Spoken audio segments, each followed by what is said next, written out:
Assalamualaikum warahmatullahi wabarakatuh.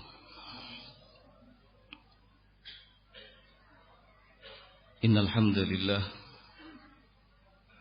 nahmaduhu ta'ala wa nasta'inuhu wa nastaghfiruh wa na'udzu billahi min shururi anfusina wa sayyiati a'malina. May yahdihillahu fala mudilla lahu wa may yudlil fala hadiya lahu. أشهد أن لا إله إلا الله وحده لا شريك له وأشهد أن محمدا عبده ورسوله. يقول الله سبحانه وتعالى في كتابه الكريم: يا أيها الذين آمنوا اتقوا الله حق تقاته ولا تموتن إلا وأنتم مسلمون. يا أيها الناس اتقوا ربكم الذي خلقكم من نفس واحدة وخلق منها زوجها وبث منهما رجالا كثيرا ونساء واتقوا الله الذي تساءلون به والأرحام إن الله كان عليكم رقيبا. يا أيها الذين آمنوا اتقوا الله وقولوا قولا سديدا يصلح لكم أعمالكم ويغفر لكم ذنوبكم ومن يطع الله ورسوله فقد فاز فوزا عظيما. أما بعد فإن أصدق الحديث كلام الله تعالى وخير الهدي هدي محمد صلى الله عليه وعلى آله وسلم وشر الأمور محدثاتها فإن كل محدثة في دين الله بدعة وكل بدعة ضلالة وكل ضلالة في النار. إخواني في الدين رحمني ورحمكم الله. Alhamdulillah, puji syukur kita panjatkan kehadirat Allah subhanahu wa ta'ala yang telah kembali mempertemukan kita dalam kegiatan kajian ilmiah, dan semoga Allah subhanahu wa ta'ala menjadikan kegiatan ini sebagai amal ibadah yang akan diterima di sisinya. Adapun tema kajian kita kali ini seperti yang tadi sudah disampaikan, yaitu kokoh di atas manhaj nabawi. Ikhwani fiddin rahimakumullah, kokoh di atas manhaj nabawi artinya adalah berpegang teguh dengan seluruh ajaran Nabi sallallahu alaihi wa ala alihi wasallam, baik yang berhubungan dengan masalah furu'iyah atau sekunder maupun yang berhubungan dengan masalah usul atau prinsipil. Hal ini didasarkan pada firman Allah subhanahu wa ta'ala yang bunyinya: Ya ayyuhalladzina amanu dkhulu fis silmi kafah. Wahai orang-orang yang beriman, masuklah kalian semua ke dalam Islam secara menyeluruh. Maka dari sekian manhaj Nabi sallallahu alaihi wa ala alihi wasallam adalah manhajur raddi ala ahlil bid'ah wal ahwa wat tahdhirin nas minhum. Manhaj membantah ahlul bid'ah dan ahlul ahwa serta memperingatkan manusia dari mereka, yang kemudian manhaj ini akan kita singkat dengan manhaj tahdzir. manhaj tahdzir adalah manhaj yang sangat prinsip di dalam Islam. Berdasarkan keterangan-keterangan dari Al-Quran, dari sunnah Nabi Shallallahu Alaihi Wasallam, amalan para salaf, para sahabat, dan juga amalan para ulama kaum muslimin dari generasi ke generasi. Tidak ada yang meremehkan dan melecehkan manhaj ini kecuali satu dari dua golongan. Golongan yang pertama adalah golongan yang maftunin, orang-orang yang terfitnah, munharifin anil jadah, orang-orang yang menyimpang dari jalan yang lurus. Ini golongan pertama.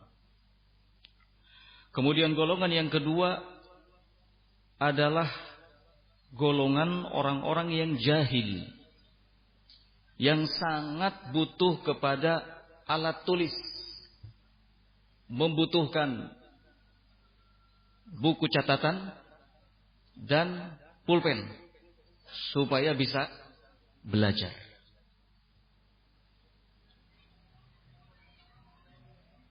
Adapun ahlus sunnah wal jamaah, salafiyin, dari masa ke masa mereka menjadikan manhaj ini sebagai amal soleh yang paling afdal, sebagai amal soleh yang paling afdal,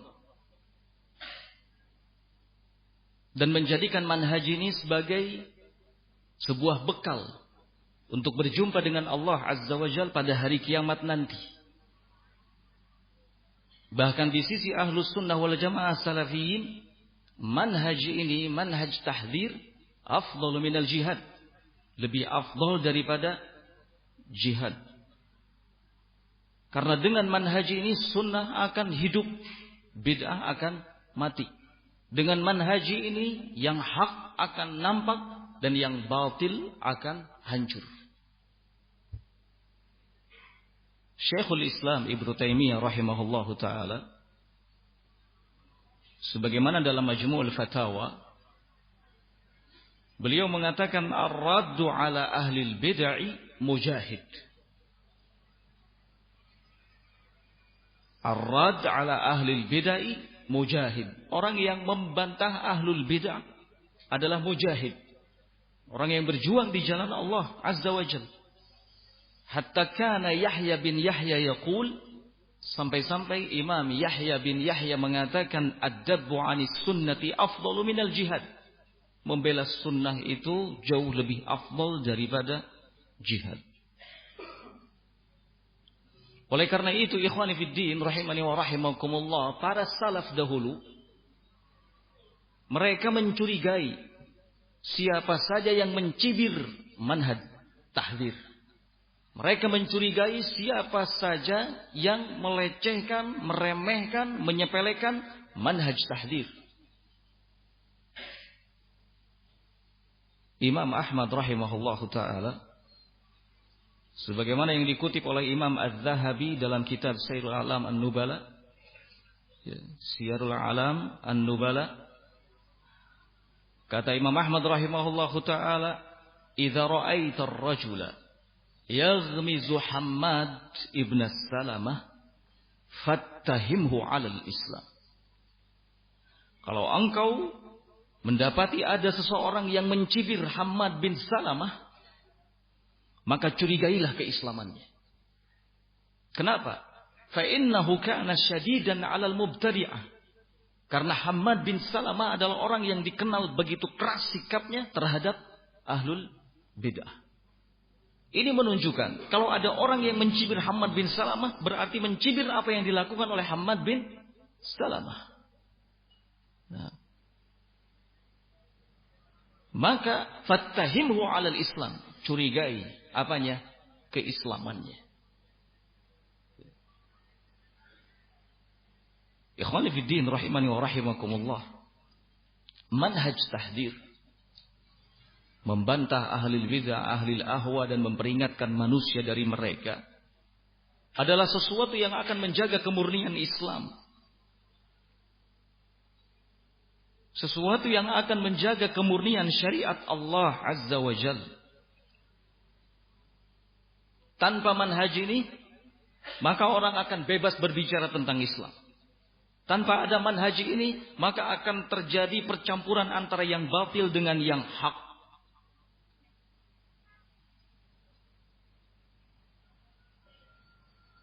Dan subhanallah, manhaj ini, manhaj tahdir, adalah manhaj yang membuat ahlul batil, ahlul bidah, ahlul ahwa kegerahan. Takut. Syekh Al-Allamah Rabi bin Hadi Al-Madkhali hafizahullah ta'ala, beliau mengatakan, وَقَدْ ضَاقَ أُنَاسٌ مِنْ صُوفِيَّةِ وَغَيْرِهِمْ ذَرْعًا بِهَذَا الْمَنْهَجِ الْعَظِيمِ فِي السَّابِقِ وَاللَّاحِقِ. Sungguh banyak orang dari kalangan sufiyah dan selainnya yang merasa sempit jalannya dengan adanya manhaj yang agung ini. Manhaj apa? Manhaj tahdir. Fis sabiqi wal lahiq. Baik di masa yang lalu maupun di masa yang datang kemudian. Sufiyah dan selain mereka merasa sempit jalannya. Ini sufiyah. Ironisnya, ada orang-orang yang menisbatkan dirinya kepada manhaj salaf kemudian merasa gerah dengan manhaj tahdir. Merasa gerah dengan manhaj tahdir, fobi mendengar kata-kata tahdir. Ketakutan mendengar kata-kata tahdir. Setiap kali dikatakan tahdir, takut, mengatakan Erikman, amit-amit jabang bayi. Takut. Enggak setuju. Padahal menisbatkan dirinya kepada manhaj salaf. Seperti yang terjadi pada tokoh-tokoh sururiyun. Dai-dai roja. Alergi mendengar kata-kata tahdzir. Salah satu contoh yang konkret dalam hal ini adalah apa yang dikemukakan oleh Piranda, seorang doktor. Doktor Piranda. Dia mengatakan bahwa orang-orang yang menegakkan dan menerapkan manhaj tahdzir itu seperti seekor ular yang memakan dirinya sendiri. Ular itu kalau sudah habis makanannya, maka ia akan memakan dirinya sendiri. Demikian juga orang-orang yang menerapkan manhaj tahdzir, kalau sudah habis orang yang akan bisa ditahdzirnya, maka akan mentahdzir teman-temannya sendiri. Logika yang murahan. Logika yang saya kira nggak pantas keluar dari seorang dokter.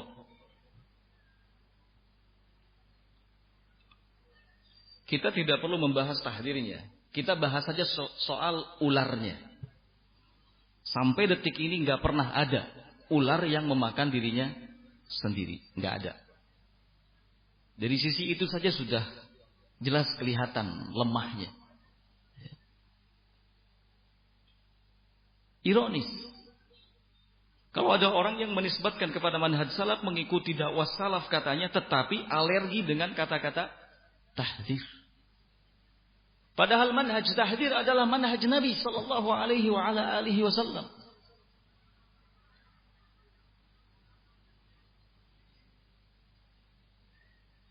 Ikhwan fillah rahimani wa rahimakumullah.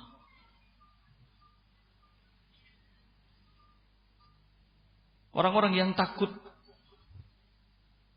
dengan tahdzir, dengan manhaj ini, mereka kemudian menyebarkan berbagai macam syubhat terkait dengan manhaj tahdzir ini. Ini yang akan kita bahas. Syubhat-syubhat ini yang akan kita bahas pada kesempatan ini.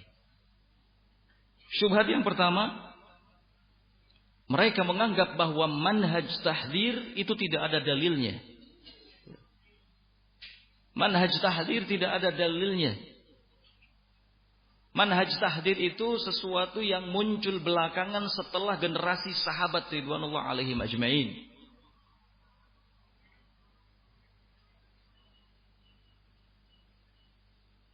Siapa di antara yang mengatakan demikian? Di antara yang mengatakan demikian adalah Ali Hasan Al-Halabi, yang sekarang masih saja terus dilulukan oleh Sururiyun, Rojaiyun, masih saja dianggap sebagai seorang alim yang patut dijadikan sebagai rujukan.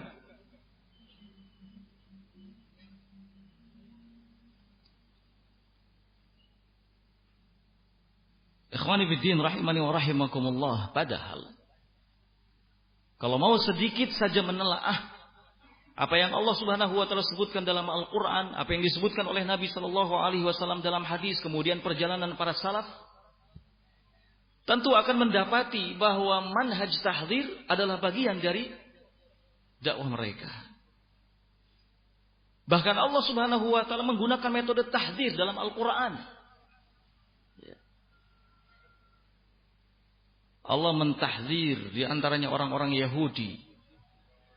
Di surat Al-Maidah ayat yang ke-64 ketika orang-orang Yahudi mengatakan waqalatil yahud yadullah maghlulatun.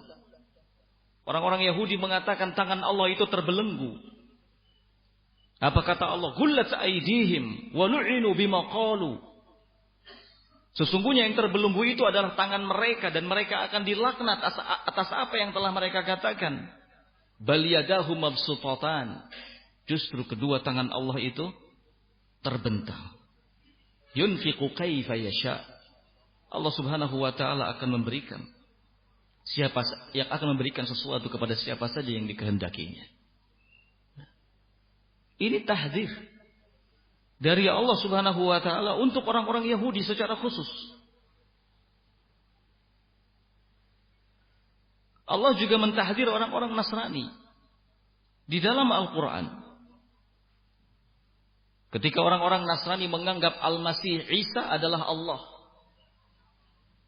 Apa kata Allah Subhanahu wa taala? Laqad kafara alladziina qalu innallaha huwal Masih ibnu Maryam.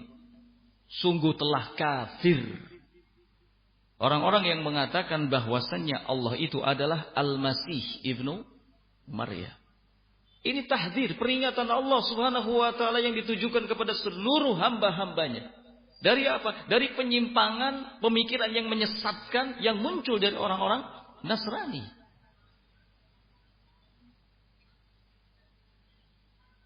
Di ayat yang lain Allah Subhanahu wa taala mentahdzir orang-orang Yahudi dan Nasrani secara bersamaan. Ketika mereka mengklaim kalau surga adalah milik mereka. Kata Allah Subhanahu wa taala, wa qalu la yadkhulul jannata illa man kana hudan aw nasara. Mereka orang-orang Yahudi mengatakan enggak akan ada yang bisa masuk surga kecuali yang beragama Yahudi dan Nasrani. Ditahdzir oleh Allah Subhanahu wa taala, tilka amaniyuhum. Itu hanyalah angan-angan mereka saja. Qul hatu burhanakum. Kata Allah, datangkan mana dalil kalian? Mana hujah kalian? In kuntum shadiqin, kalau kalian merasa benar. Allah Subhanahu wa taala juga mentahdzir orang-orang yang mengingkari hari kebangkitan. Kaum duhriyin. Kata Allah Subhanahu wa taala, wa qalu ma hiya illa hayatuna dunya namutu wa nahya wa ma yuhlikuna illa dahr. Mereka mengatakan mahia illa hayatuna dunya. Kehidupan kita di dunia ini hanyalah sebuah kehidupan di mana kita akan mati, kita juga akan hidup, dan tidak ada yang membinasakan kita kecuali masa. Hanya masa saja yang membinasakan kita. Allah tahdzir mereka. Apa kata Allah Subhanahu wa taala? Wa ma lahum bidzalika min ilmin inhum illa yadhunnun. Wa ma lahum bidzalika min ilmin. Mereka tidak punya ilmu, kata Allah. Mereka menyimpang, enggak punya ilmu, enggak punya dalil, enggak punya bukti. Inhum illa yadhunnun. Apa yang mereka lakukan itu hanyalah sebuah perkiraan-perkiraan, sangkaan-sangkaan saja. Ya. Ikhwani fiddin rahimani wa rahimakumullah. Setiap orang yang membaca kitabullah secara lengkap, ya, tentu akan mendapati bagaimana Allah Subhanahu wa taala memberikan peringatan-peringatan dari siapa saja yang melakukan penyelisihan dan pelanggaran. Bahkan secara jelas di Quran surat An-Nahl yang sering kita dengar, Allah Subhanahu wa taala menyatakan ud'u ila sabili rabbika bil hikmati wal mau'izatil hasanah wajadilhum billati hiya ahsan. Lihat. Ud'u ila sabili rabbika bil hikmah. Seru manusia ke jalan Rabbmu dengan cara yang hikmah. Wal mau'izatil hasanah. Dan dengan mau'izah, wajangan-wajangan yang baik. Lalu kata Allah, wajadilhum billati hiya ahsan. Bantah mereka dengan cara yang baik. Jadi manhaj membantah setiap penyimpangan adalah manhaj Islam. Dan itulah yang disebut dengan manhaj tahdzir. Itulah yang disebut dengan manhaj tahdzir. Isinya peringatan agar umat, agar semua manusia waspada dari segala macam bentuk penyimpangan. Itu di dalam Al-Quran. Dalam hadis Nabi sallallahu alaihi wa ala alihi wasallam mengamalkan manhaj ini, menjadikan manhaj ini sebagai sebuah metode dalam perjalanan dakwahnya. Dalam hadis riwayat Muslim dari Addi bin Hatim, beliau mengatakan, anna rajulan khataba inda Nabi sallallahu alaihi wa ala alihi wasallam faqala may yuti'illaha wa rasulahu faqad rasyada wa may ya'sihima faqad ghawa. Ada seorang laki-laki yang berkhutbah di hadapan Nabi sallallahu alaihi wa ala alihi wasallam. Dalam khutbahnya si laki-laki itu mengatakan, may yuti'illaha wa rasulah, barang siapa yang taat kepada Allah dan Rasulnya, maka sungguh ia telah mendapatkan petunjuk. Tidak ada yang salah, benar. Kemudian kata dia, wa may ya'sihima, dan barang siapa yang bermaksiat kepada keduanya, bermaksiat kepada keduanya, faqad ghawa, maka sungguh dia telah menyimpang. Mendengar kata-kata ini, Rasulullah sallallahu alaihi wa ala alihi wasallam kemudian mengatakan, bi'sal khatib anta. Kamu adalah sejelek-jelek khatib. Ditahdir, diperingatkan oleh Nabi sallallahu alaihi wasallam, kamu adalah sejelek-jelek khatib. Lalu apa kata Nabi? Qul, katakan olehmu, wa may ya'sillaha wa rasulah. Dan barang siapa yang bermaksiat kepada Allah dan Rasulnya, jangan kamu katakan barang siapa yang bermaksiat kepada keduanya. Coba, kesalahannya hanya itu. Harusnya si laki-laki tadi mengatakan barang siapa yang bermaksiat kepada Allah dan Rasulnya. Tapi dia malah mengatakan barang siapa yang bermaksiat kepada keduanya. Gak boleh pakai dhamir. Disebutkan secara rinci, karena ini perkara yang penting. Bermaksiat kepada Allah adalah hal yang besar. Bermaksiat kepada Rasul SAW juga sama hal yang besar. Sehingga harus disebutkan secara rinci. Jangan mengatakan barang siapa yang bermaksiat kepada keduanya. Tapi katakan barang siapa yang bermaksiat kepada Allah dan Rasulnya. Lihat. Hanya ini.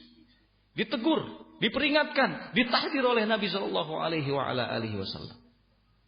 Manhaj tahdir.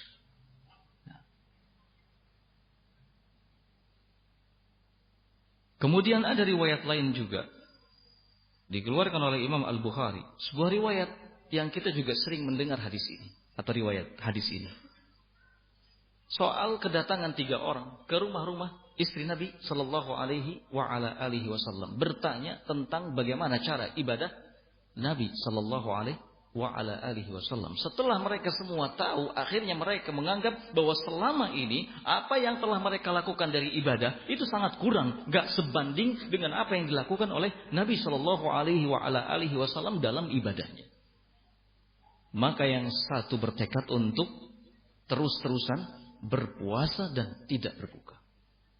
Yang kedua bertekad untuk terus-terusan sholat malam dan tidak akan tidur. Yang berikutnya yang ketiga bertekad untuk menjauhi wanita alias tidak menikah. Demi apa? Demi konsentrasi melakukan ibadah. Ini sebuah kekeliruan. Ini sebuah penyimpangan. Ini sebuah kesalahan.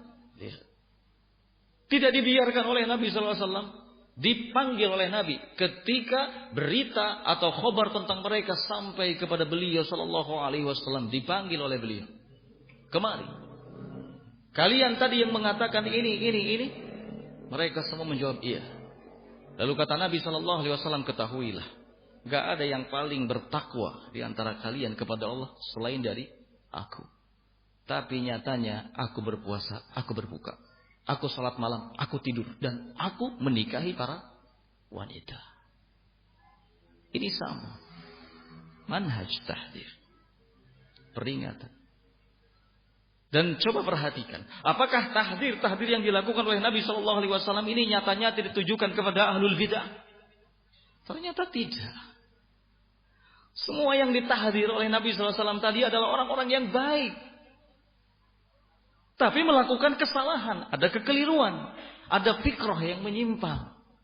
Ditahdir oleh Nabi SAW. Apalagi ahlul bidah. Ya. Orang-orang yang menyimpang secara akidah, secara manhaj.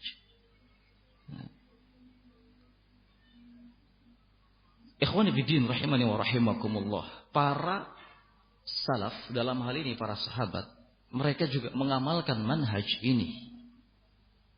Sahabat Ibnu Abbas radhiyallahu taala anhuma mentahdir orang-orang Khawarij. Ma'ruf kisahnya.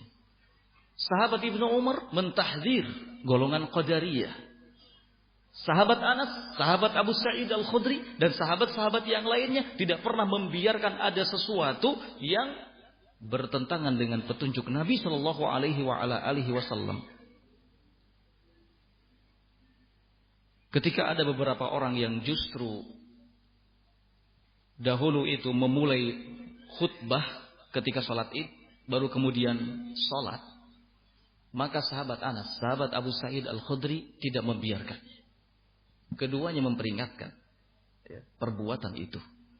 Mentahdir siapa saja yang melakukan perbuatan itu. Ini para sahabat. Demikian juga amalan para ulama al-muslimin dari masa ke masa. Sama seperti itu.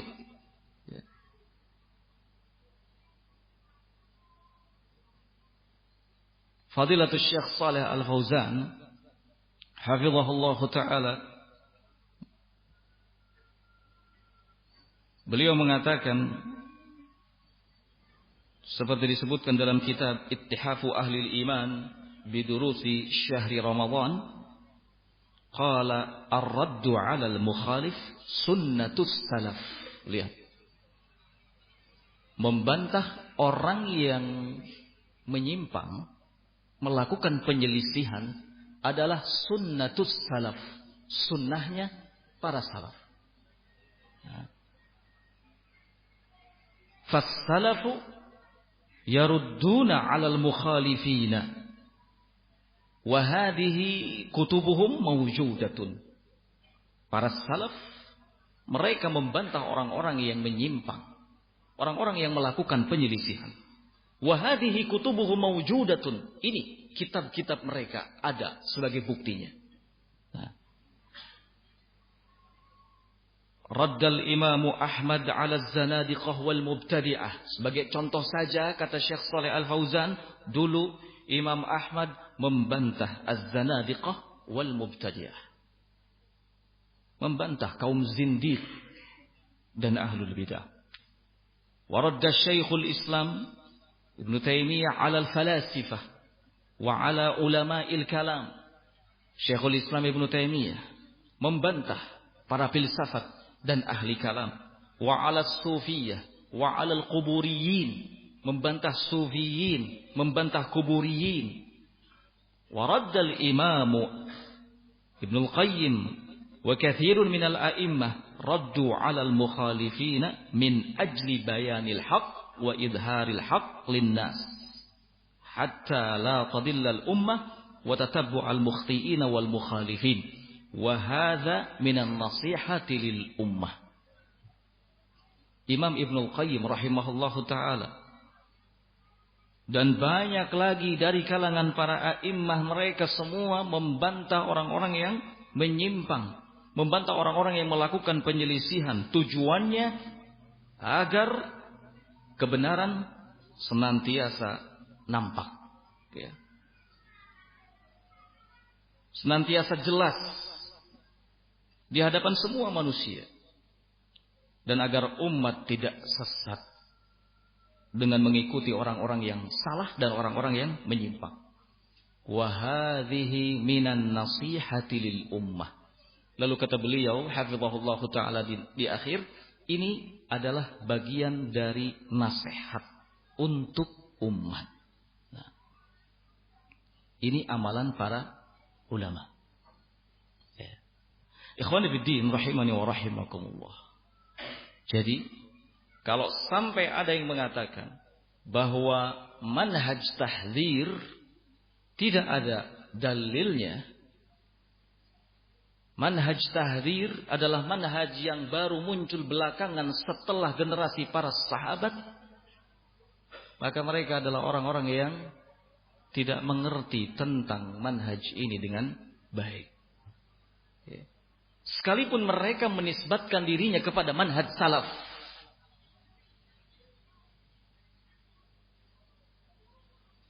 karena yang dimaukan adalah pembuktian, yang dimaukan adalah realnya, bukan klaim, bukan sekedar pengakuan. Berapa banyak orang-orang yang mengaku dirinya sebagai salafi tetapi tidak berjalan di atas manhaj salaf, wal'iyadzu billah. Berikutnya syubhat yang kedua seputar manhaj tahdzir. Mereka mengatakan bahwa manhaj tahdzir minal ghibatil muharramah, termasuk dari gibah yang diharamkan. Orang yang melakukan atau mengamalkan manhaj tahdzir adalah orang-orang yang jauh dari kata wara' dan takwa kepada Allah Azza wa Jalla.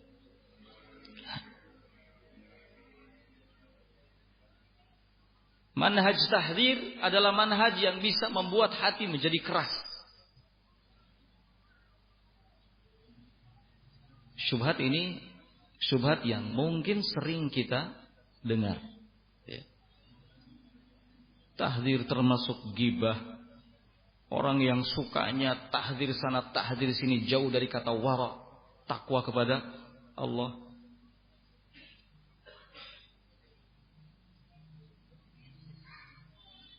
Perlu untuk kita ketahui bahwa manhaj tahdzir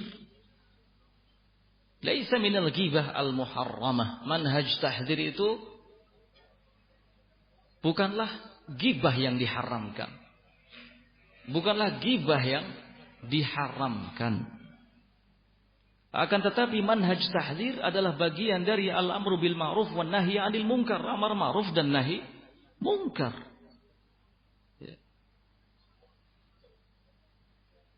Allah Subhanahu wa taala memuji orang-orang yang menegakkan amar ma'ruf dan nahi munkar, seperti yang Allah kemukakan dalam firman-Nya di Quran surat Ali Imran, kuntum khairu ummatin ukhrijat lin-nasi ta'muruna bil ma'ruf wa tanhauna 'anil munkar.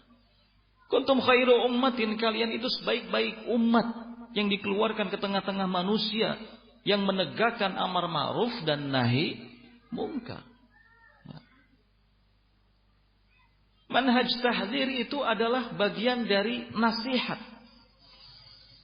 Nasihat yang selalu dipesankan oleh Rasul Shallallahu Alaihi Wasallam untuk ditegakkan. Beliau mengatakan ad-dinun nasihah, agama adalah nasihat. Qulna liman lillah wali kitabihi wali rasulihi wali a'immatil muslimina wa 'ammatihim. Hadis ma'ruf. Bagi Allah, bagi kitabnya, bagi rasulnya, bagi para pemimpin kaum muslimin, dan bagi seluruh kaum muslimin pada umumnya. Kalaupun dari satu sisi tahdir ini ada kemiripan dengan ghibah karena menyebut nama seseorang dan orang yang dimaksud bisa saja tidak ada di tempat, maka itu bukanlah ghibah yang diharamkan. Bukti yang menunjukkan hal ini adalah pernyataan para a'immah. Seperti pernyataan Imam As-San'ani rahimahullahu ta'ala. Kata Imam As-San'ani rahimahullahu ta'ala, wa jama'aha al-khisal allati la tu'addu minal ghibah Ibnu Abi Syarif. Ibnu Abi Syarif telah mengumpulkan perkara-perkara yang tidak masuk dalam kategori ghibah.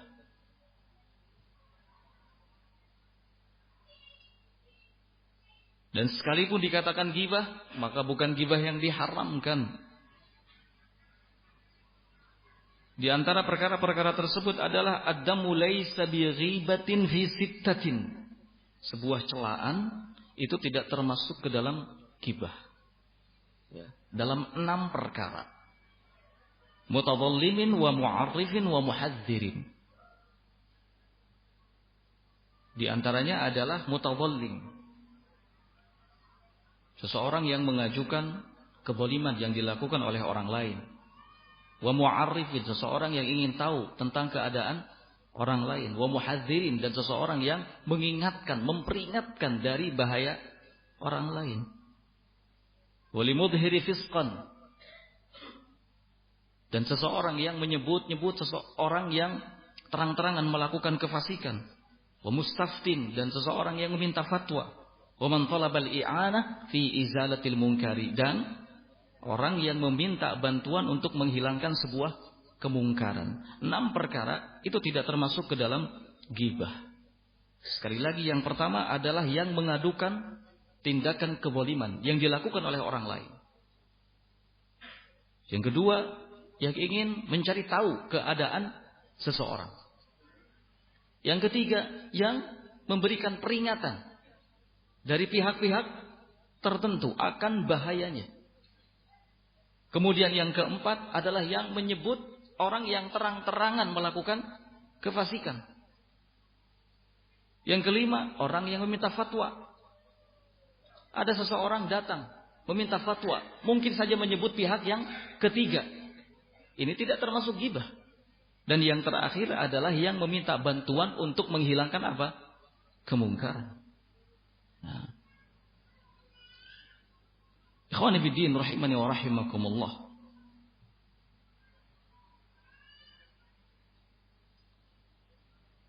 Imam Al-Khatib Al-Baghdadi dalam Tarikh Baghdad, beliau menyebutkan sebuah riwayat, sebuah athar dengan sanadnya sampai kepada Asimul Ahwal. Kata Asimul Ahwal, jalastu ila Qatadah, fadzakara Amr bin Ubaid, fawaqa'a fihi.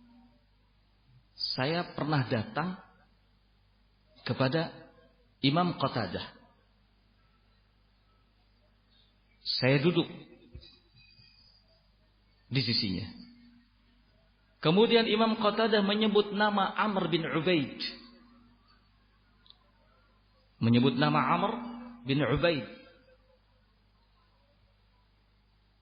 Fawaqa'a fihi. Lalu Qatadah mencelanya, mentahdirnya. Mencela, mentahdir Amr bin Ubaid, tokoh Mu'attilah.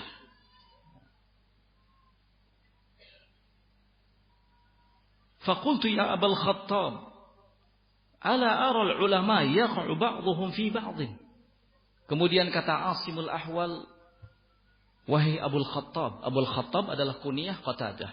Wahai Abul Khattab, mengapa aku masih saja sering melihat ada ulama sebagiannya mencela sebagian yang lainnya. Faqala, maka Qatadah menjawab, ya Ahwal, wahai Ahwal, awala tadri anna ar-rajula idza ibtada'a bid'atan fayanbaghi laha an tudhkar hatta tuhzar. Wahai Ahwal, tidakkah engkau tahu jika ada seseorang melakukan sebuah kebid'ahan, fayanbaghi laha an tudhkar, maka harus disebutkan kebid'ahannya apa dan siapa orangnya, hatta tuhdar, sehingga diwaspadai.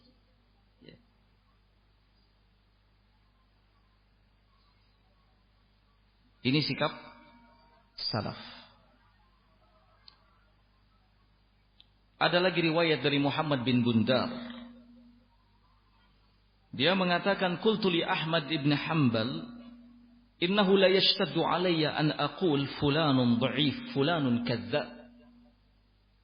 Qala Ahmad, idza sakatta anta wa sakattu ana, famata ya'rifu al-jahil as-sahiha min as-saqim. Kata Muhammad bin Bundar, saya berkata kepada Ahmad bin Hanbal, sungguh berat bagi saya untuk mengatakan fulan dhaif, si fulan pendusta. Berat bagi saya, kata Muhammad bin Bundar. Jadi kalau bicara soal perasaan, sesungguhnya jelas mencela orang lain, membicarakan orang lain, memperingatkan orang lain, itu sesuatu yang berat. Dan kalau bicara soal perasaan, maka orang-orang dulu juga biasa menggunakan perasaannya. Apa kata Imam Ahmad rahimahullahu ta'ala ketika Muhammad bin Bundar mengatakan hal yang demikian? Kata Imam Ahmad rahimahullahu ta'ala, idza sakata anta wa sakattu ana, kalau engkau diam dan aku diam, maka ya'riful jahilu as-sahiha minas saqim. Kapan orang bodoh, orang yang tidak tahu akan mengerti mana yang benar, mana yang salah, mana yang sahih dari hadis, mana yang dhaif dari hadis.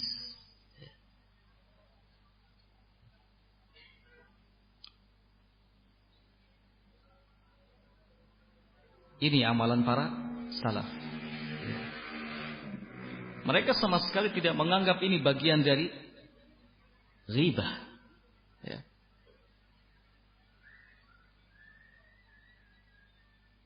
Ada lagi riwayat dari Al-Hasan bin Rabi. Kata Al-Hasan bin Rabi, qala Ibnul Mubarak, al-Mu'alla bin Hilal huwa illa annahu idza jaa al-hadis yakdzibu. Kata Imam Ibnu Mubarak, Mu'alla bin Hilal, dia sebenarnya orangnya baik. Illa annahu idza jaa al-hadis yakdzib, tapi kalau dia membawakan sebuah hadis, dia selalu saja berdusta. Ini tahdzir. Ya. Ini peringatan yang dilakukan oleh salaf. Bahkan Imam Syu'bah rahimahullahu ta'ala sampai menyebut tahdzir dengan ghibah. Saking apanya? Saking ingin menjelaskan kepada semua orang kalau ini bukan ghibah. Kalaupun dikatakan ghibah, maka ini ghibah yang dibolehkan dan harus. Diriwayatkan dari Abu Yazid Al-Ansari An-Nahwi dalam kitab Al-Kifayah fi Ilmi Riwayah. Abu Zaid Al-Ansari mengatakan, ataina Syu'bah yauma matarin. Pada hari turunnya hujan, ya, kami datang kepada Syu'bah. Ketika sudah sampai di hadapannya, di kediamannya, apa kata Syu'bah? Laisa hadza yaumun hadis. Hari ini bukan hari untuk menyampaikan hadis. Al-yaum yaum ghibah. Hari ini adalah hari untuk kita bergibah. Ta'alau, kata Imam Syu'bah, mari sini. Ayo kita berkumpul hatta nagtab al-kadzabin, sampai kita membicarakan, menggibah para pendusta.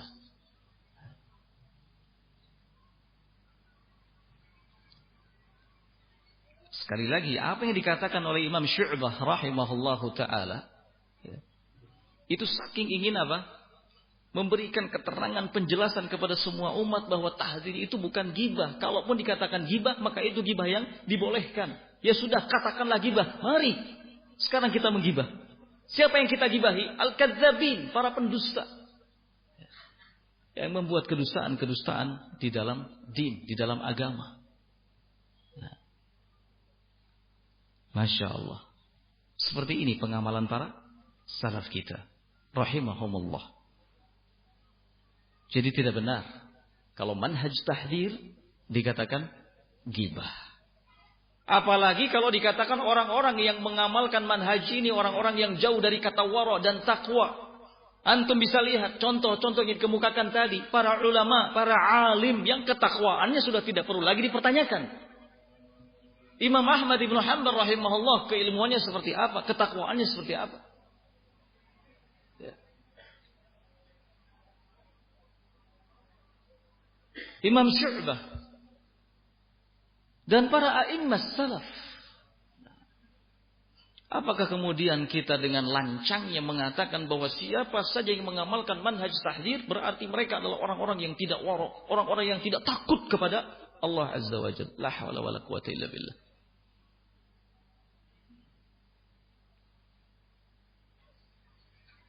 Ada lagi yang mencibir dengan mengatakan, oh salafi ahlus sunnah yang ini itu kegiatannya tahdzir terus. Dari satu majlis ke majlis yang lainnya, dari satu waktu ke waktu yang lainnya. La ilaha illallah. Enggak perhatian dengan ilmu agama, ilmu syar'i yang lain. Ini dusta. Ya. Sangat jelas kedustaannya.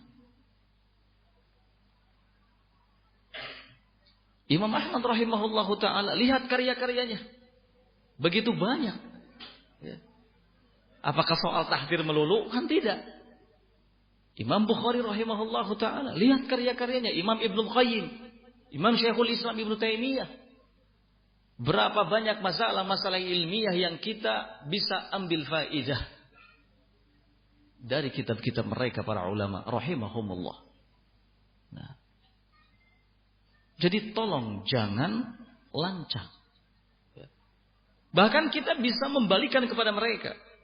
Kalau begitu, kalian adalah orang-orang yang sok waro, sok takwa. Ya. Kalian adalah orang-orang yang mengklaim bahwa diri kalian lebih waro, lebih takwa daripada para salaf. Ya. Karena sudah hobi, karena sudah alergi, ya seperti itu. Apapun akan dilakukannya demi untuk melemahkan prinsip ini, ya. Manhaj tahdzir. Ikhwani fiddin rahimani wa rahimakumullah. Syubhat yang ketiga. Syubhat yang ketiga, mereka mengatakan bahwa manhaj tahdzir adalah manhaj yang akan memecah belah umat.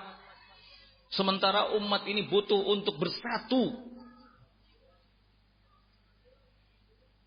Kalau di setiap majlis, di setiap kesempatan hanya menyalahkan, ini salah, itu salah, maka kapan umat akan bersatu? Masya Allah. Syubhatnya bijak. Kata-katanya seperti membuat hati adem.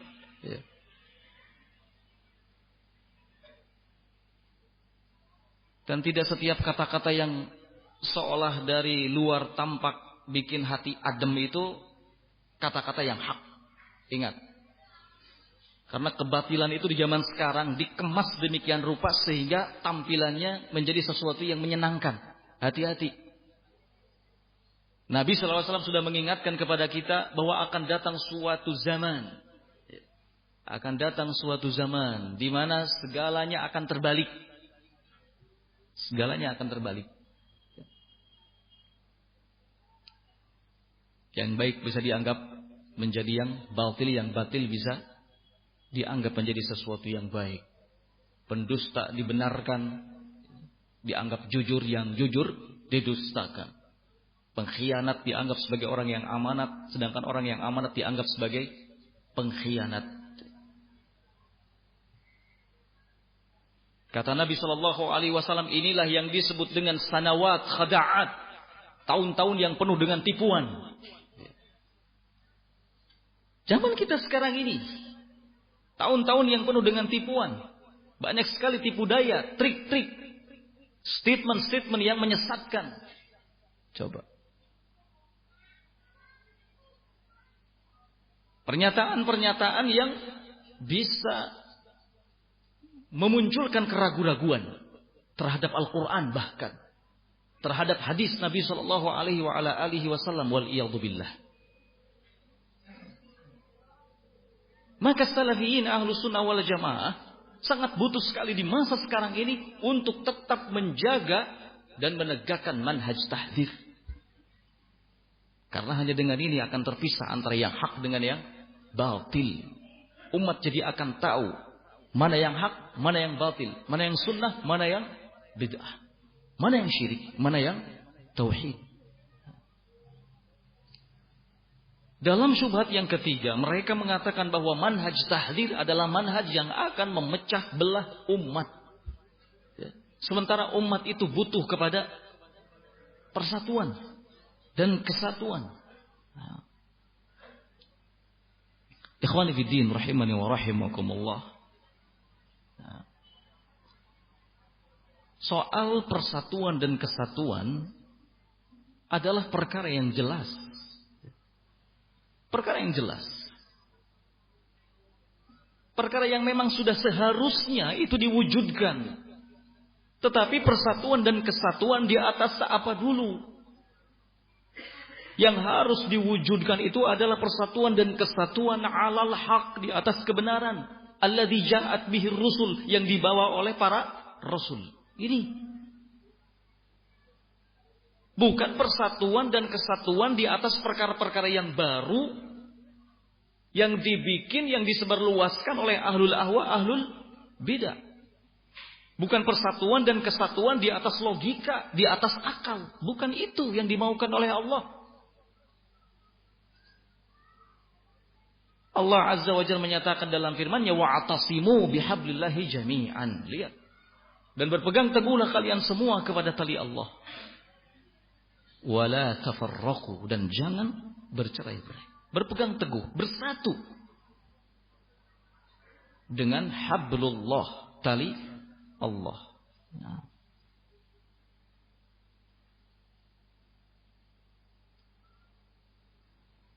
Ikhwani fiddin rahimani wa rahimakumullah. Allah Subhanahu wa taala di dalam Al-Qur'an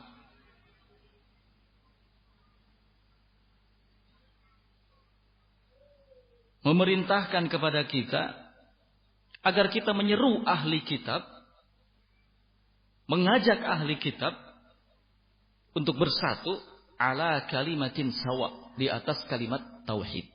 Lihat. Persatuan ini yang dikehendaki oleh Allah di Quran surat Ali Imran. Allah Subhanahu wa taala berfirman, "Qul ya ahlal kitab, ta'alu ila kalimatin sawa bainana wa bainakum." Katakan oleh Muhammad, ya ahlal kitab, hei ahlul kitab, ta'alau, mari kita bersatu, mari kita bersama-sama, ila kalimatin sawa, berpegang teguh kepada kalimat yang sawa, kalimat yang sama, kalimat yang satu, kalimat yang benar. Apa itu? Kalimatut tauhid. Bainana wa bainakum, yang kita pegang bersama. Allah na'budu illallah. Sebagai rincian dari kalimat itu adalah kita tidak beribadah kecuali kepada Allah. Wala nusyriku bihi syai'a, dan kita tidak menyekutukannya dengan sesuatu apapun. Wala yattakhidhu ba'duna ba'dhan arbaban min dunillah, dan jangan sampai sebagian kita menjadikan sebagian yang lain sebagai Rabb di samping Allah. Ini perintah Allah. Jadi kalau kita mau mengajak bersatu, mau mengajak bersama kepada pihak lain, maka ajaklah mereka untuk bersama dan bersatu di atas kalimat yang sawa. Apa kalimat sawa itu? Kalimat tauhid. Ya. Tidak cuma sekedar bersatu, bersama, bela Islam, bela negara. Di atas apa dulu? Ya.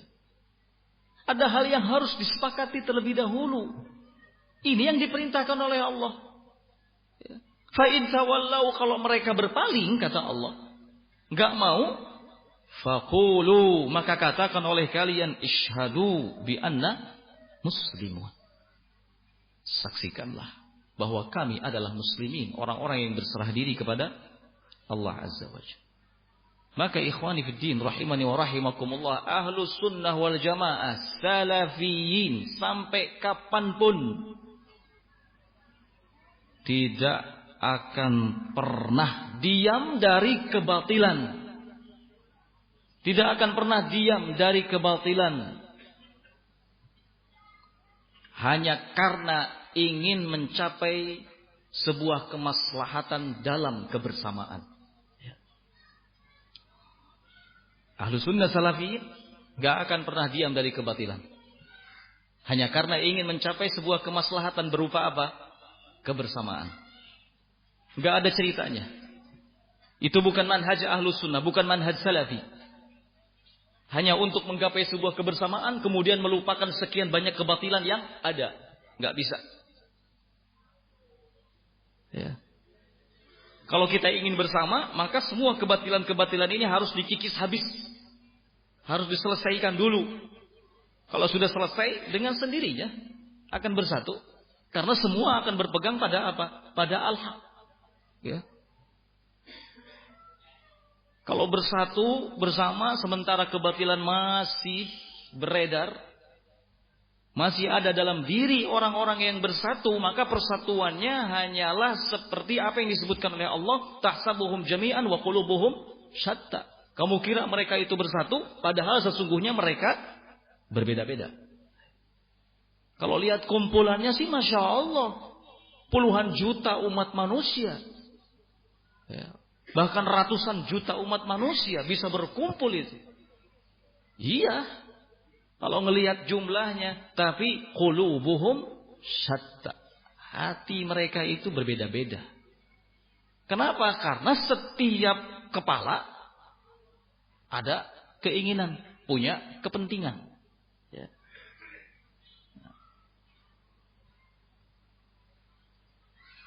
Ikhwani fiddin rahimani wa rahimakumullah. Kalau bicara soal maslahat, maka maslahat yang paling besar itu adalah ketika ada di atas kebenaran. Ini maslahat yang paling besar. Sekalipun kita sendirian, maka itulah maslahat yang paling besar. Nah.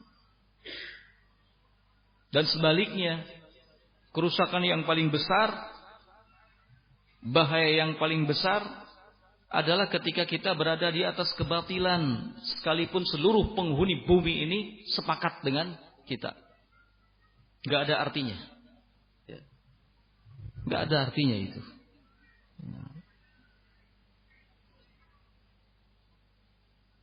Oleh karena itu para ulama mengingatkan kepada kita agar berhati-hati dari sebuah kaidah. Dari sebuah kaidah yang masyhur, kaidah yang ma'ruf, kaidah ikhwaniyah, nata'awan fima ittafaqna. Nata'awan fima ittafaqna wa ya'dhar ba'duna ba'dan fima ikhtalafna fihi. Kita saling dukung dalam perkara yang kita sepakati. Dan sebagian kita harus memberikan udzur kepada sebagian yang lain dalam perkara yang kita berselisih di dalamnya. Kata para ulama, ini adalah qaidatul manar. Ini qaidah al-manar. Kenapa dikatakan sebagai qaidah al-manar? Karena yang pertama kali membuat kaidah ini ya, adalah sahibul kitab Al-Manar. Pemilik kitab Al-Manar. Muhammad Rashid Ridha. Yang pertama kali memunculkan kaidah ini adalah Muhammad Rashid Ridha. Oleh karena itu dikatakan bahwa kaidah ini adalah kaidah Al-Manar. Kemudian diadopsi oleh Hasan Al-Banna, pemimpin Ikhwanul Muflisin. Ya. Disebarluaskan oleh Al-Hasan Al-Banna. Sehingga banyak para pemuda saat itu yang terpengaruh dengan kaidah ini. Kaidah yang betul-betul nampak bijak. Yang penting adalah bersatu. Bagaimana kita bisa menciptakan persatuan dan kesatuan. Jadi semangatnya itu adalah semangat untuk mengumpulkan manusia. Bukan semangat untuk menegakkan kebenaran. Lihat.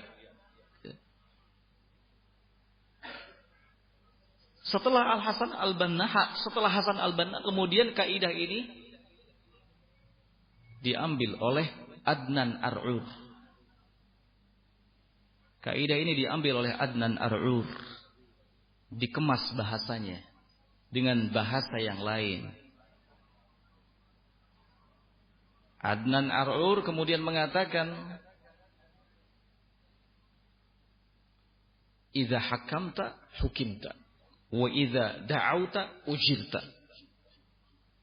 Idza hakamta hukimta. Kalau kamu menghakimi, maka kamu akan dihakimi. Tapi kalau kamu mendoakan, maka kamu akan diberi pahala. Lihat. Apa artinya ini? Kalau kamu menghakimi, kamu pasti akan dihakimi. Tapi kalau kamu mendoakan, kamu pasti akan diberi pahala. Artinya, jangan suka nyala-nyalain orang. Hakamta, kamu menghakimi, itu artinya kamu menyalahkan orang. Kamu mentahdir. Kalau bahasa orang-orang rojaiyun, dai roja, dewasa ini, bahkan sudah menyebar di kalangan bawahannya. Kalau kita tidak mau ditahdir, maka jangan suka mentahdir. Kalau kita mentahdir, maka kita akan ditahdir. Supaya kita tidak ditahdir, maka jangan mentahdir. Apa bedanya dengan kalimat ini? Idza hakamta hukimta. Kalau kamu menghakimi, kamu pasti akan dihakimi. Kalau kamu tidak mau dihakimi, jangan sekali-kali menghakimi. Sama dengan apa kaidah ini? Sama dengan nata'awan fi mattafaqna. Kita kerjasama saja dalam perkara yang kita sepakati. Tapi sebagian kita harus memaafkanlah sebagian yang lain dalam perkara-perkara yang kita berselisih di dalamnya. Sama, nggak ada bedanya. Subhanallah. Dimanapun sururiyun, rojaiyun itu sangat tidak suka dengan istilah tahdir. Saya sudah datang ke hampir banyak tempat, itu rata-rata begitu. Alergi dengan tahdir. Mereka sangat benci sekali dengan tahdir.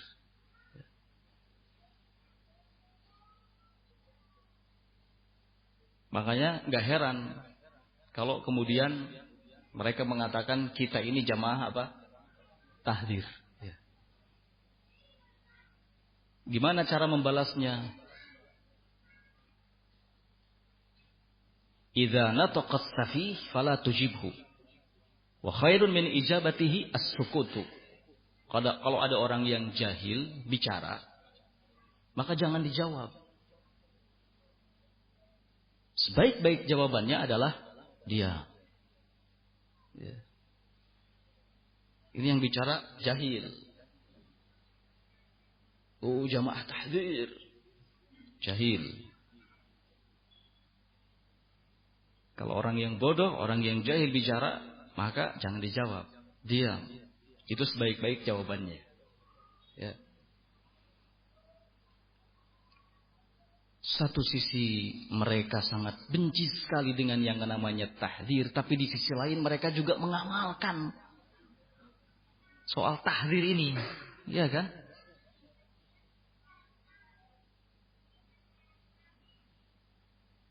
Antum sering dengar Firanda mentahdir fulan, iya kan? Atau tokoh-tokoh lainnya tahdir ini, tahdir itu. Di satu sisi seperti itu, tapi di sisi lain justru malah menyepelekan, meremehkan manhaj tahdir. Ketika bicara soal ikhwanul muslimin, mereka bicara soal ikhwanul muslimin. Apa namanya itu kalau bukan tahdir? Apa namanya kalau bukan tahdir?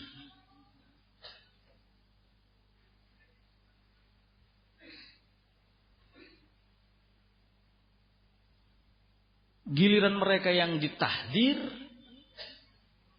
karena penyimpangan-penyimpangan manhajiyah yang ada dalam diri mereka, mereka kemudian mengatakan, wah, awas jamaah tahdir, kita tidak usah ikutan.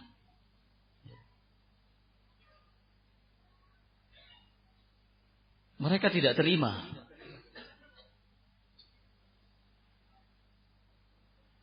Padahal ikhwan fillah rahimani wa rahimakumullah, tidak ada satu kritikan pun yang ditujukan kepada mereka terkait urusan dunia, tidak.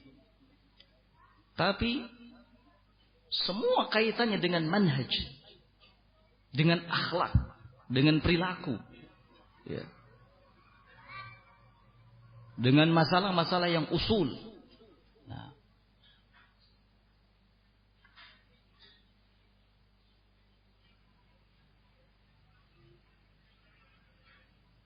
ketika mereka menolak manhaj ini, maka nampak korelasi yang sangat jelas, hubungan yang sangat jelas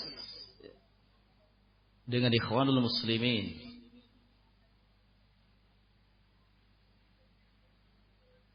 Dengan Adnan Ar'ur, dengan Abul Hasan Al-Ma'ribi. Karena kaidah ini juga kemudian diambil oleh Abul Hasan Al-Ma'ribi, diterapkan oleh Abul Hasan Al-Ma'ribi, tapi dengan bahasa yang lain. Dengan bahasa yang lain. Apa kata Abul Hasan Al-Ma'ribi?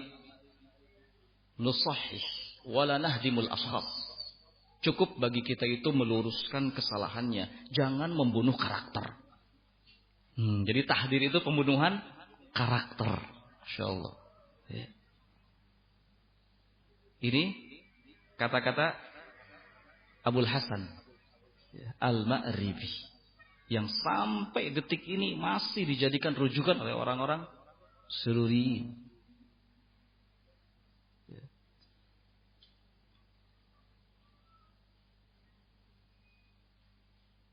Kaidah ini juga diambil oleh Ali Hasan Al-Halabi. Sama, dikemas lagi dengan bahasa yang lain. Apa kata Ali Hasan Al-Halabi? La naj'al khilafana fi ghairina khilafan fi ma bainana. Jangan sampai perbedaan pandang kita tentang seseorang di luar kita menjadi sebab kita berselisih. Jadi dia menganggap soal tahdir itu soal ijtihad lah. Tuh. Kalau kamu katakan bahwa Yayasan Ihya'ut Thuras itu hizbi, kami katakan bukan hizbi, ya sudah. Jangan sampai ini menjadi apa? Perselisihan di antara kita.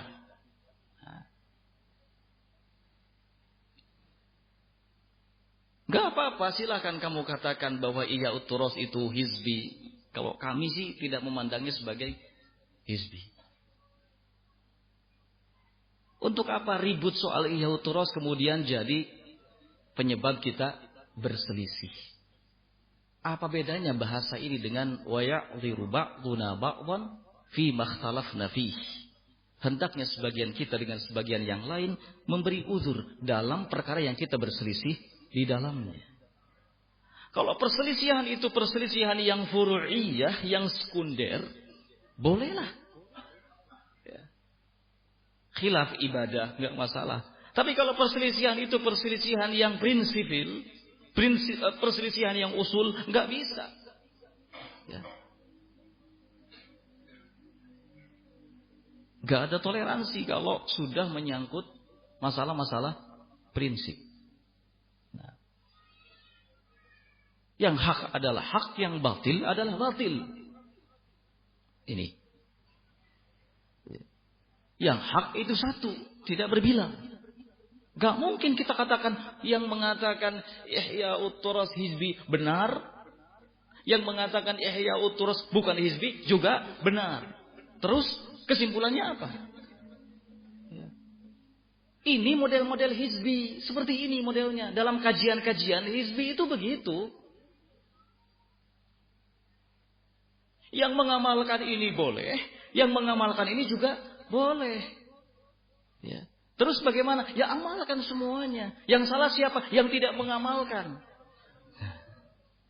Ya. Kok begitu kesimpulannya? Sama.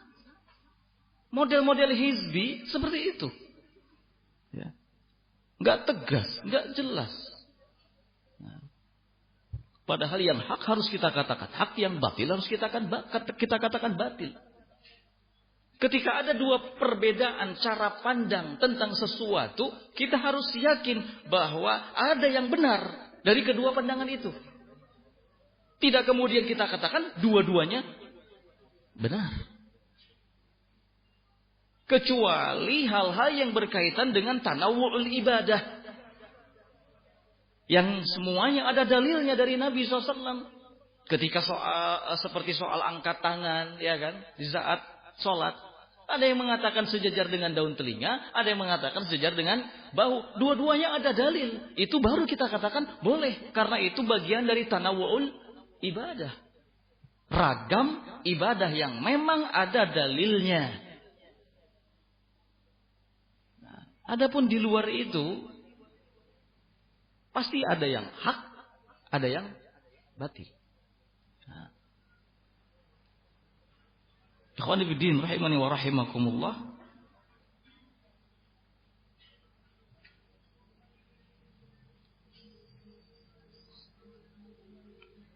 Jadi waspada, ya, hati-hati dengan manhaj ini atau dengan kaidah ini. Kaidah manar. Sanadnya seperti tadi, ya. Dari Muhammad Rashid Ridho turun ke siapa? Hasan Al-Banna. Dari Hasan Al-Banna turun ke Adnan Ar'ur, turun lagi ke Abul Hasan, turun lagi ke Ali Hasan. Berbeda-beda, tapi sama hakikatnya. Ini juga yang dianut oleh kaum Sururiyun, ya, yang tergabung dalam dakwah Roja. Kalau sekarang kan kita seringnya bilang Rojaiyun gitu. Karena memang jadi ikon mereka kan. Roja ini sekarang jadi ikon mereka. Ya sudah, kita sebut saja dengan ikonnya. Ya. Supaya lebih enak gitu kan. Supaya lebih enak dan supaya lebih diketahui oleh banyak orang. Nah. Ikhwan fillah rahimani wa rahimakumullah, yang jadi masalah sekarang, dan ini adalah hal yang sangat menyedihkan, ya. Apa yang kita dengar hari ini terkait dengan fitnah Dr. Muhammad bin Hadi Al-Madkhali. Ternyata Muhammad bin Hadi Al-Madkhali, dari sekian statementnya, ada yang kok cenderung mirip-mirip gitu dengan apa yang disebutkan di atas tadi. Ada yang cenderung mirip-mirip. Ini yang menyedihkan, ini yang mengkhawatirkan. Di antara statement pernyataan Dr. Muhammad bin Hadi yang menyelisihi manhaj salaf adalah beliau doktor mengatakan la tadkhul bainal ulama fal alim la yaruddu alaihi illa alim. Jangan ikut campur dalam urusannya para ulama.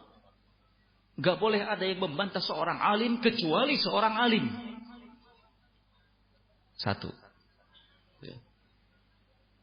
Yang kedua, Dr. Muhammad bin Hadi mengatakan, da'u al-ghibata wanshaghalu fi talabil ilmi. Tinggalkan ghibah. Sibukkan diri kalian dengan menuntut ilmu agama. Subhanallah. Apa maksud dari kalimat tinggalkan ghibah? Salafiyin, ahlu sunnah wal jamaah itu mengerti kalau ghibah itu hukumnya apa? Haram. Berarti ada sesuatu ini dari kalimat ghibah ini. Tinggalkan oleh kalian ghibah wanshaghalu fi talabil ilmi, dan sibukkan diri kalian dalam menuntut ilmu agama. Yang kedua, statement yang ketiga, pernyataan yang ketiga dari Dr. Muhammad bin Hadi adalah la tufarriqu an-nas bihada atau bihadhir rudud. Jangan kalian pecah belah umat dengan bantahan-bantahan ini. Jangan kalian bikin umat itu terpecah oleh karena bantahan-bantahan ini. Waliyadzubillah. Ya.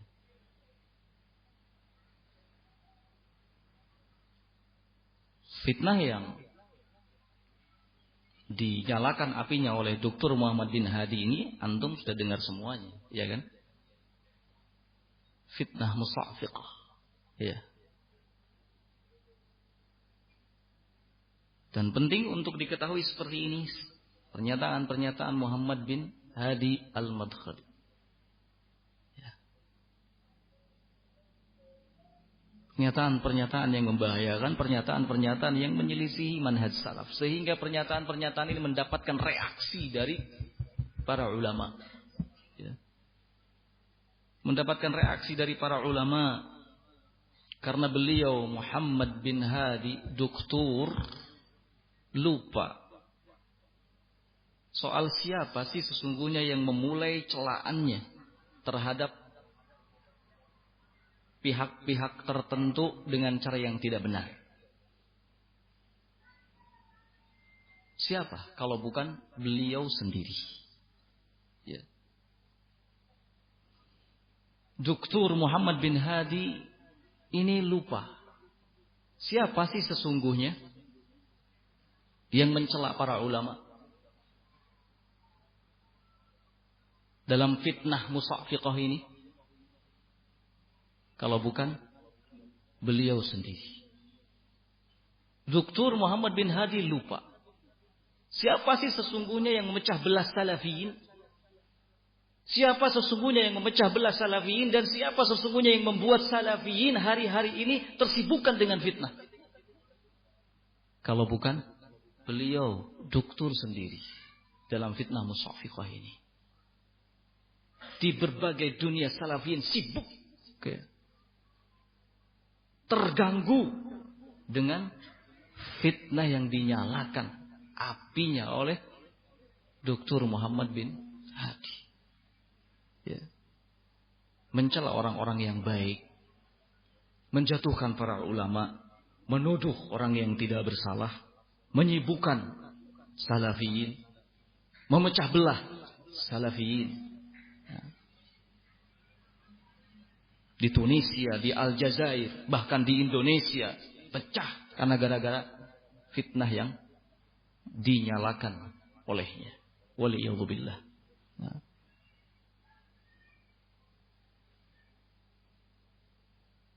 Ikhwani fiddin rahimani wa rahimakumullah, ada bantahan-bantahan khusus dari para ulama terkait pernyataan-pernyataannya tadi. Ya. Dan insya Allah kalau cukup waktu nanti kita bahas. Untuk sementara kita cukupkan dulu sampai di sini. Kita rehat terlebih dahulu. Alhamdulillahirabbil alamin. Assalamualaikum warahmatullahi wabarakatuh.